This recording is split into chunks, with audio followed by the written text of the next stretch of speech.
Vamos ler a Bíblia? Hoje eu quero falar sobre choros e recomeços. Queria te convidar ao texto de Lucas, capítulo 22. Choros e recomeços.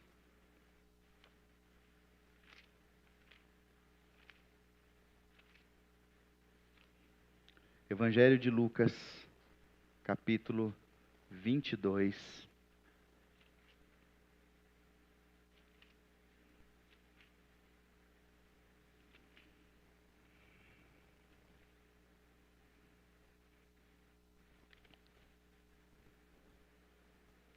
Queria ler do verso 54 até o verso 61.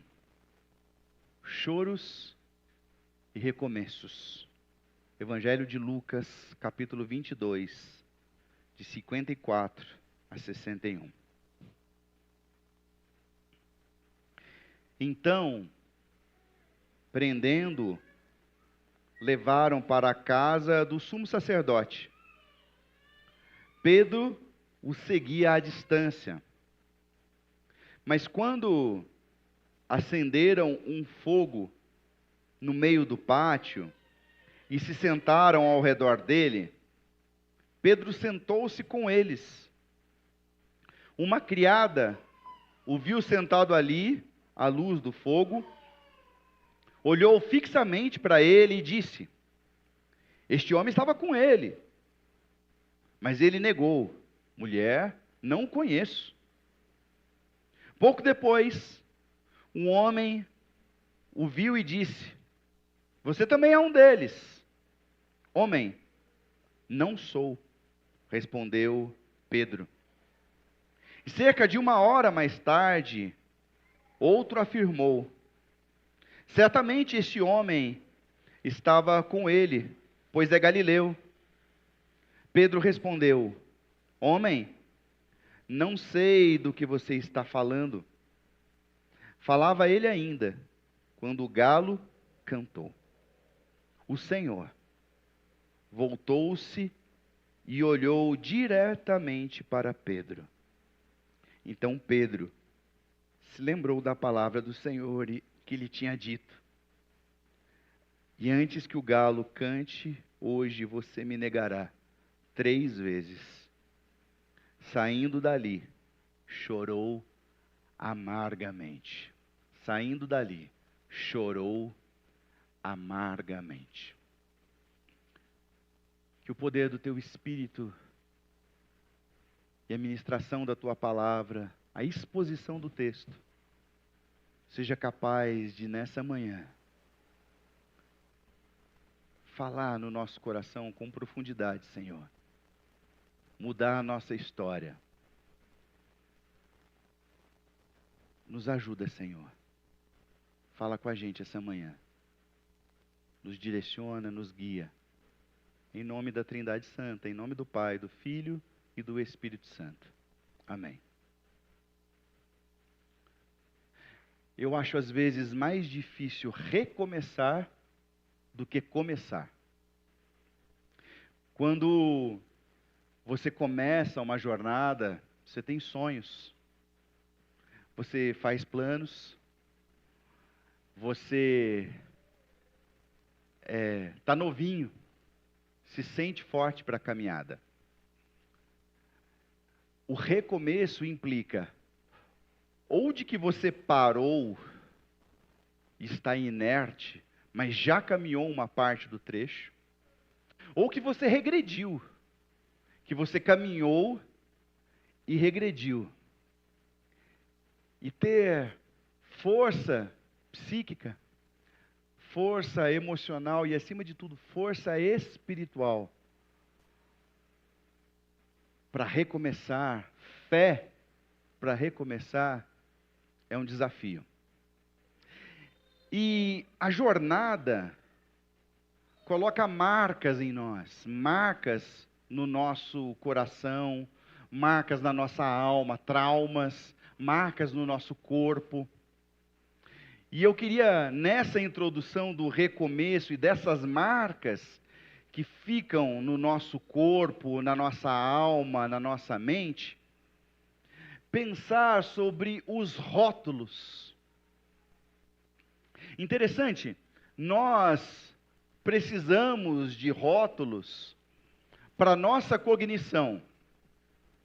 Então, se eu tenho uma garrafa, e eu queria que você imaginasse uma garrafa com um líquido transparente, eu preciso de um rótulo para que o rótulo norteie o conteúdo dessa garrafa. Então, uma garrafa transparente com um líquido transparente dentro dela pode ser água, mas pode ser álcool, mas pode ser o que mais? Cloro. Então, o rótulo faz parte de um processo cognitivo. Nós precisamos dos rótulos. E isso é tão importante, irmãos, que na nossa cognição nós precisamos de nome. E quando os nossos pais nos colocam um nome, e à medida com que nós vamos vivendo e nos relacionando com as pessoas, esse nome se torna uma referência até mesmo de expectativas. Por exemplo, quando eu penso em Eloir, eu não penso só na figura física, eu tenho algumas expectativas de comportamentos, de jeitos, o nome. Quando eu penso em Ana Paula, quando eu penso em Patrícia, quando eu penso em Laerte, então, é algo que me ajuda na cognição a compreender. E aí, compreender não tem a ver só com essa questão de entender, mas compreender é como que agarrar. Compreender. Sabe? Compreender. Por isso, por exemplo, quero explicar duas coisas rapidamente, fazer um adendo, que quando Moisés pergunta, mas qual é o seu nome? Para Deus, Deus diz, eu sou o que sou, não tenho nome. Porque um nome não seria capaz de abarcar, de compreender tudo que Deus é. Porque Ele é muito mais, Ele é infinitamente mais. A gente não consegue aprisionar Deus em um nome. Mas existem outros nomes e outros rótulos que a caminhada vai nos dando. E esses rótulos, eles começam a nos definir. Eu te pergunto, por exemplo, a partir da leitura desse texto, Pedro é um covarde? Eu não acredito. Pedro é um traidor? Eu não acredito. Pedro teve uma atitude covarde, mas ele não é um covarde. Esse rótulo não o define. Ele teve uma atitude, aliás, 3, de traição. Mas a palavra traidor não o define. E eu estou falando isso porque nós somos falhos e somos pecadores. E eu acho uma lição extremamente linda da parte da Trindade Santa ao permitir escrever os personagens bíblicos, as histórias bíblicas, que todos os personagens bíblicos, em algum momento das suas histórias, caem, erram e pecam. E o único na história que não errou e que não pecou foi o próprio Cristo, que é a encarnação da Trindade Santa. O restante todos pecaram. E a Bíblia nos ensina que todos pecaram. Abraão era mentiroso? Eu acredito que ele mentiu. Diz que ele não era mentiroso, ele estava com medo do faraó e ele mentiu. Moisés era um covarde? Deus, manda outro. Não, ele teve uma atitude. Porque eu queria falar na autoridade do nome de Jesus, pelo sangue do Cordeiro, que o seu pecado não te define. O seu pecado não te define. E que enquanto nós estivermos vivos, enquanto o fôlego de vida estiver em nós, sempre haverá a oportunidade para os recomeços. Sempre haverá oportunidade para os recomeços. Sempre, sempre. Às vezes, não dá para recomeçar com as pessoas. Às vezes não dá. Mas não é porque eu errei, não é porque você errou, e que com aquela pessoa ou com aquelas pessoas não dá para continuar, que isso te define como um rótulo, como uma jornada que vai te definir para o resto da sua vida. Não é assim. Aliás, eu queria falar mais.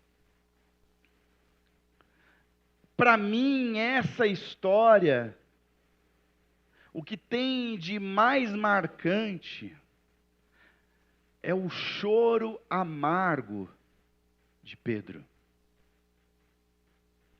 Eu acho que é isso que nos define, acho que é isso que define Pedro. Pedro pecou, mas ele não queria pecar. Pedro errou, mas ele não queria errar.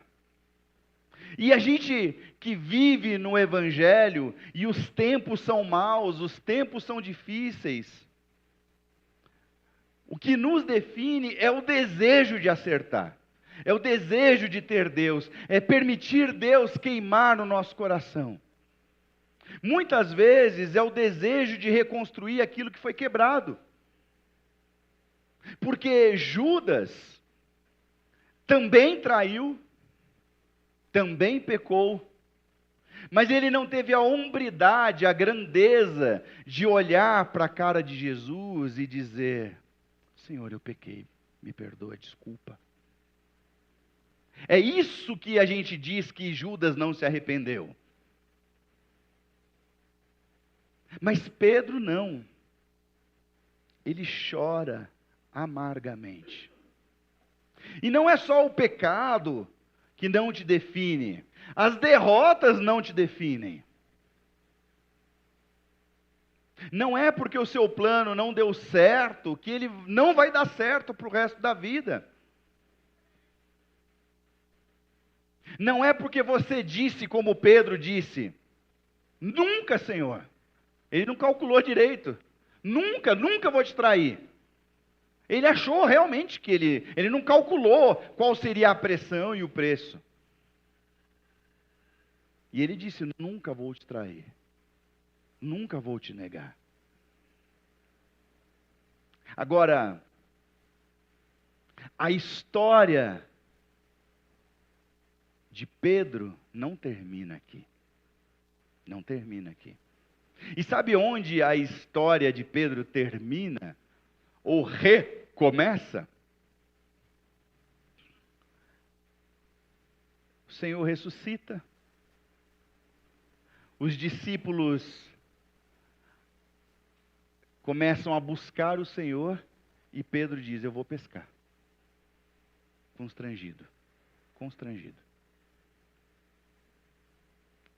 E aí Pedro está pescando com mais alguns e o Senhor aparece para ele. E chega o momento de recomeçar.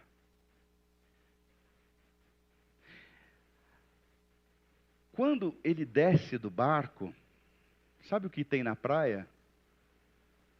Uma fogueira e alguns peixes. a mesa está posta. Entenderam? A mesa está posta. E quando a mesa está posta, Jesus não vai perguntar para Pedro: Pedro, por que você fez isso? Você ficou com medo? O que aconteceu com você? A única pergunta que o Senhor faz para Pedro, e é a pergunta que o Senhor faz para você essa manhã, e na verdade é a única pergunta que importa, e é a única pergunta que nos permite recomeçar. O Senhor olhou para Pedro e perguntou: Pedro, você me ama? Você me ama? Essa questão do olhar é uma coisa muito estrondosa, porque aqui nesse texto que eu estou expondo para vocês, quando Pedro nega a terceira vez e o galo canta, o Senhor olha para Pedro. E eu fico imaginando qual era o tipo de olhar que o Senhor lançou sobre Pedro. Será que era um olhar de acusação? Eu não acredito. Talvez era um olhar do tipo: Pedro, não é na sua própria força que você vai ser tudo o que você quer ser. Talvez seja um olhar de lamento, de tristeza. Versículo 61, o Senhor voltou-se e olhou diretamente para Pedro. E a gente tem um problema. Porque naquele momento, a presença física do Senhor Jesus estava diante de Pedro. Então, existe uma questão do olhar, de uma troca. Só que nós estamos vivendo um estilo de vida que nos ocupa, que nos toma a mente, eu diria até que amortece a nossa alma. A gente não quer sentir dor, não quer sentir angústia, então a gente vai tentando criar formas de não lidar com o constrangimento, com a dor. E aí o que a gente faz? Se ocupa, se vicia. E aí, quando a gente faz isso, a gente se esquece ou se aliena da presença de Deus. O que é isso? A gente esquecer que Deus está olhando para nós. Deus está olhando para você. Deus está olhando para você. Deus está olhando. Deus olha para nós. E eu diria que hoje o que Deus colocou no meu coração de dizer para você é que os olhos do Senhor estão fitos em você nessa manhã. Se reconecte com a ideia da onipresença de Deus. Deus está olhando para você. E eu, como mensageiro de Deus, da parte de Deus, te faço uma pergunta. Você me ama? Você me ama, Williams? Você me ama, Júnior? Você me ama, Petrus? Você me ama? Você me ama, Leandro? Giovanni, você me ama, Dayana? Ele não está perguntando o que você fez, e nem os rótulos que te deram. Ele não está dizendo, seu briguento, seu traíra. Ele não está dizendo, seu desonesto. Ele não está dizendo, seu drogado. Ele não está dizendo isso. Deus não nos rotula, as pessoas nos rotulam, mas Deus não nos rotula. Para as pessoas é muito importante as nossas realizações. Para Deus, só são importantes as realizações que a gente faz nele, nada mais. E Ele está nos perguntando essa manhã, você me ama? E se a resposta no íntimo do seu coração, porque Deus é aquele que vê, sim, Senhor, eu te amo. Ele te responde, então recomece. Apacenta as minhas ovelhas. Recomeça no sentido da sua vocação em Deus. Recomeça e apacenta as minhas ovelhas. Recomeça. Recomeça, Flávio. Recomeça. Recomeça, Sara. Recomeça. Flávia, recomeça. Pacheco, recomeça. Se você me ama, recomeça. Tem uma frase de efeito que antes eu achava piegas, mas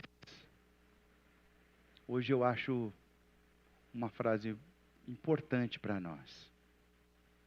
É que às vezes a sociedade, as pessoas querem colocar um ponto final, onde Deus só colocou uma vírgula. E Ele ainda está escrevendo algo em nós e por meio de nós. E a história de Pedro, que parecia um ponto final, ela é uma vírgula que tem um livro inteiro depois. Porque depois disso, Pedro foi um dos principais no avanço da igreja. E no dia que ele ia ser morto pelo Império Romano, ele diz, eu não sou digno de morrer, como morreu o meu Senhor. E ele foi crucificado de cabeça para baixo.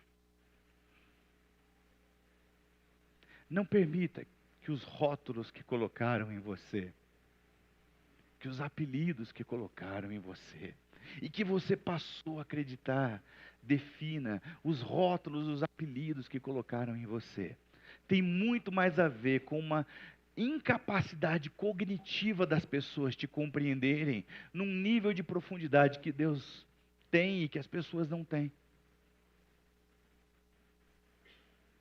Então elas precisam colocar um nome, elas precisam colocar um adesivo em você. Mas Deus não precisa disso, porque Ele lê a sua alma. E que 2025 seja um tempo de você recomeçar. E de dizer, Senhor, eu te amo, eis-me aqui. E às vezes, quantas vezes eu sinto isso? Que Deus nos chama para projetos que a gente acha que a gente não tem capacidade porque a gente peca, ou não tem capacidade porque a gente não tem intelectualidade para isso, ou porque a gente não tem força para isso.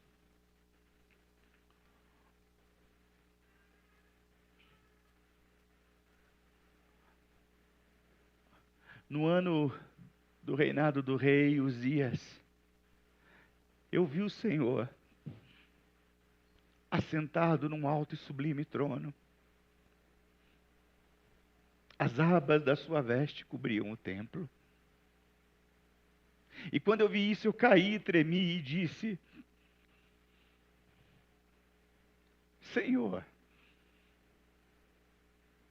se aparta de mim, porque eu sou um homem impuro. Eu tenho lábios impuros, Senhor. Então ele pega uma sarça ardente e toca nos meus lábios. Esse é o chamado de Isaías. Ou o Senhor escolhe alguém desde o ventre da sua mãe e chama. E ele diz: mas Senhor, eu não passo de uma criança. E ele diz: não diga que você é só uma criança. Porque onde eu te enviar, você irá. E o que eu te mandar pregar, você vai pregar. Esse é o chamado de Jeremias. Recomece. Diga sim. Porque só tem uma pergunta que Deus te faz. Ele não está te cobrando o que você fez em 2024, as pessoas que você decepcionou, os erros que você cometeu. Ele só faz uma pergunta para nós essa manhã: você me ama? Então apacenta as minhas ovelhas. Queria terminar com isso. Acho que eu queria terminar. Queria pedir só para o Pacheco vir.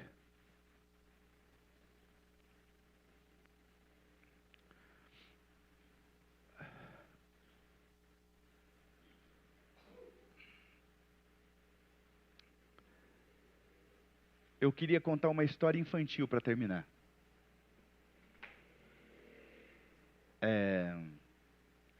Eu li essa história para os meus filhos há algum tempo atrás. É uma história do Max Lucado. Existia um reino de bonecos de madeira. Eles eram conhecidos como os chulingos. Conheceu essa história? Conhece? Ele conhece? Conhece a história dos chulingos? E o reino dos chulingos era um reino em que eles tinham um hábito de colocar adesivos uns nos outros. E aí, aqueles que faziam coisas boas, ou que aos olhos dos outros chulingos eram boas, eles colocavam estrelinha. Mas aqueles que a aparência não era boa,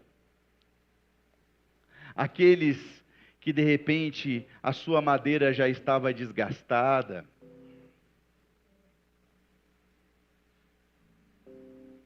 aqueles que não sabiam fazer coisas interessantes, como rodar piruetas, subir em caixas altas, carregar grandes pesos, eles colocavam uma bolinha preta.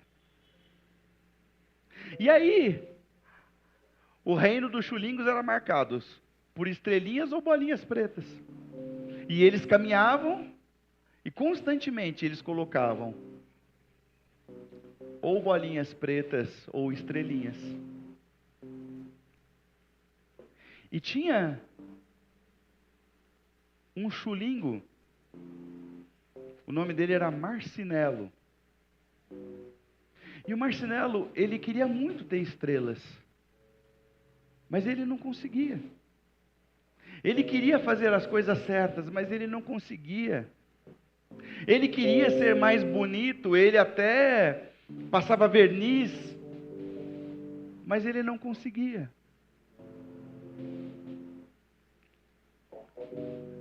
E o Marcinelo começou a ficar triste, porque algumas vezes ele tentava fazer o que era certo e não conseguia, e ele ganhava uma bolinha preta, e ele seguia ganhando bolinhas pretas.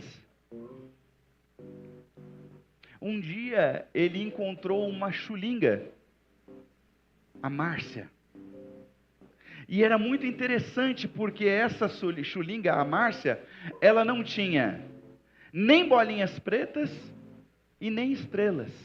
E ele achou isso incrível. Como que ela não tinha nem bolinhas pretas e nem estrelas. Ela falou, é porque eu me encontrei com o marceneiro, o nosso Criador. E aí ele fala, mas como é isso? E ela disse, ele mora no alto da montanha. Você precisa subir a montanha para ir até a casa dele. E foi embora. E o Marcinelo naquela noite nem conseguiu dormir, imaginando a possibilidade de encontrar o Criador, o marceneiro. Tomou coragem, no dia seguinte ele foi. Era uma casa grande, enorme. E ele pequenininho, ficou com medo. Ele já ia indo embora. Quando ele ele escuta uma voz grave, bonita, dizendo, Marcinelo. Ele paralisa e diz, sou eu. O marceneiro diz, eu te conheço. Mas como você me conhece? Foi eu que te fiz. É mesmo? E para mim, você é muito especial. O marceneiro diz, eu vejo que colaram algumas bolinhas pretas em você. Ele diz, eu sei, eu tentei fazer, eu tentei ser legal, mas eu não consegui. O marceneiro diz, mas quem são os outros chulingos para colocar bolinhas em você? Eu conheci uma chulinga, a Márcia, e ela não tinha nem bolinhas e nem estrelas. Eu sei, eu a conheço também. Ela me falou de você. Mas por que ela não tem adesivos? É porque a Márcia entendeu que quando a única coisa que importa é o que eu penso dela, não é mais possível que os adesivos colem nela. Por isso que ela não tem nem estrelas e nem bolinhas. E o Marcinelo ficou encantado. E foi saindo da casa do marceneiro e diz, eu posso voltar? O marceneiro diz, volte todas as vezes que você quiser. Mas o que eu preciso para que essas bolinhas desgrudem de mim? Você só precisa acreditar. E quando o Marcinelo está saindo da presença do marceneiro, uma bolinha preta já tinha caído no chão. Deixa os rótulos para trás. Não importa o que tentaram grudar em você. Só importa o que o marceneiro pensa, o seu Criador pensa de você. Os rótulos não te definem. Ele só te pergunta, você me ama? Apazigua minhas ovelhas. Recomeça. Continue. Eu estou convosco todos os dias, até a consumação dos séculos. Vamos orar?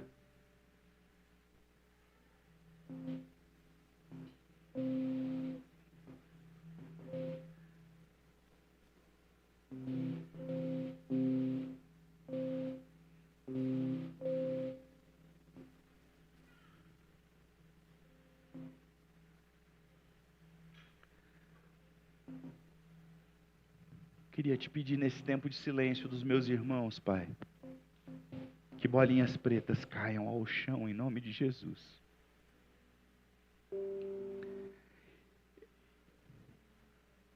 E se fizemos errado, que a gente chore amargamente, como chorou Pedro.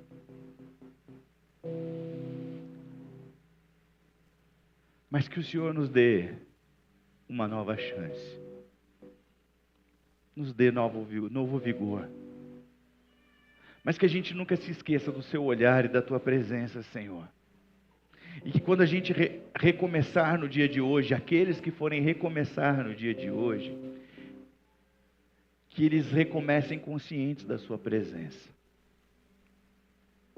cheios do teu Espírito Santo, cheios do teu amor. E que o que a gente tiver que fazer aqui como comunidade, Senhor, até para arrastar um banco, Senhor, que seja uma resposta ao teu amor, Senhor. E tira do nosso meio, Jesus, tira do nosso meio todas as pessoas que querem fazer coisas, que querem ser vistas por vaidade humana, por prepotência, por arrogância. Que entre nós, Senhor, tenha pessoas com o coração quebrantado, contrito. E que o que a gente fizer seja só uma resposta à pergunta que o Senhor nos faz, não só hoje, mas todos os dias. Nós não precisamos de gente talentosa entre nós. A gente só precisa de gente que te ama, Senhor. Senhor, o Senhor pergunta mais uma vez: você me ama?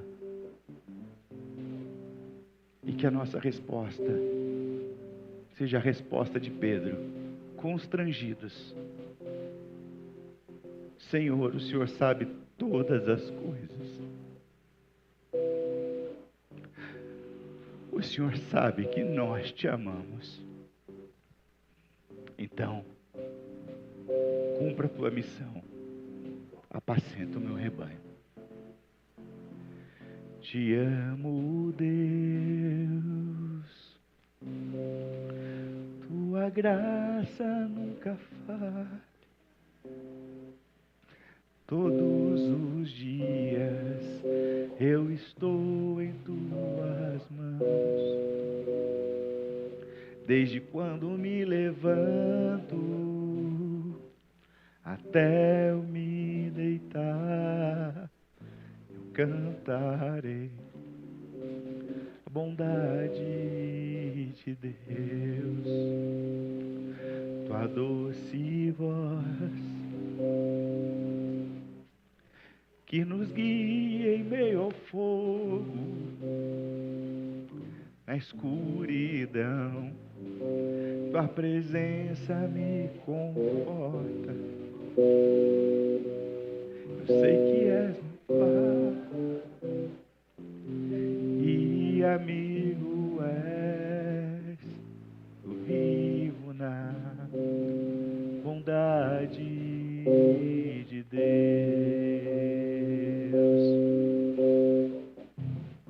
És fiel em todo tempo, em todo tempo tu és tão com todo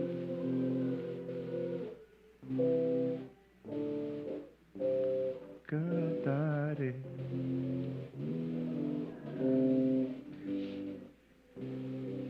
Que o Senhor te abençoe e te guarde. Faça resplandecer o seu rosto sobre ti. Tenha misericórdia de ti, da sua família, dos que você ama.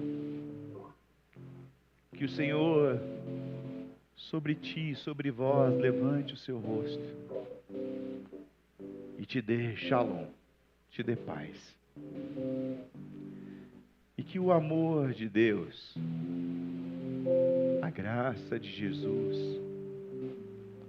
a comunhão e o consolo do Espírito Santo seja sobre essa igreja e sobre toda a igreja de Jesus, para muito além de qualquer placa de igreja, placa denominacional, para muito além de região, para muito além de projetos pessoais.